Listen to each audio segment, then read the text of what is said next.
So vaccination குழந்தைங்களுக்கு எடுக்கிற parents வந்து காமனாக கேட்குற சில டவுட்ஸ் வந்து வேக்சின் பண்ணும்போது குழந்தைங்களுக்கு என்ன மாதிரியான ரியாக்ஷன்ஸ் நம்ம எதிர்பார்க்கலாம், எப்போ வந்து நம்ம இம்மீடியட்டாக டாக்டரை போய் பார்க்கணும் அப்படின்னு சொல்லி கேட்குறாங்க. ஸோ வேக்சினேஷன் எடுக்கும்போது சில டைம் நார்மலாகவே எல்லா கிட்ஸுக்கும் ஒரு மைல்டு ஃபீவர் இருக்கிறதோ, இல்லை வேக்சின் சைட்டில் ஒரு சின்ன ஸ்வெல்லிங் இருக்கிறது, இது எல்லாமே வந்து கம்ப்ளீட்லி நார்மல். இது சில டைம் ஒரு 2-3 டேஸ் கூட கண்டினியூஸாக இருக்கலாம்.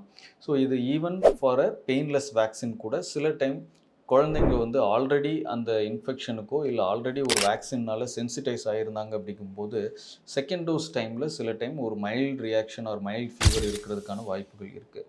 எப்போ நம்ம வந்து இம்மீடியட்டாக மெடிக்கல் அட்டென்ஷன் சீக் பண்ணணும் அப்படின்னு சொன்னால், ரொம்ப ஹை கிரேட் ஃபீவர், அதாவது 102 103க்கு மேலே ரொம்ப பெர்சிஸ்டன்ட் ஹை கிரேட் ஃபீவர் இருந்தாலோ, இல்லை ஒரு ஸ்வெல்லிங் வந்து ரொம்ப ஜாஸ்தியாக இருந்து பெர்சிஸ்டண்ட்டாக ஒரு 3-4 டேஸ்க்கு மேலே கூட தொட்டா அது ஸ்வெல்லிங் ஆகுது அப்படின்னு சொன்னால் ஆப்சஸாக இருக்குமா அப்படிங்கிற மாதிரி டவுட்ஸ் இருந்தது அப்படின்னு சொன்னாலும், நீங்கள் வந்து இம்மீடியட்டாக டாக்டரை வந்து சீக் பண்ணுறது பெட்டர்.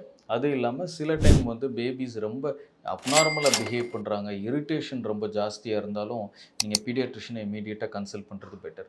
இது தவிர ரொட்டீன் மினிமல் ரியாக்ஷன்ஸ் இருக்கிறது வந்து completely normal after any vaccination. Thank you.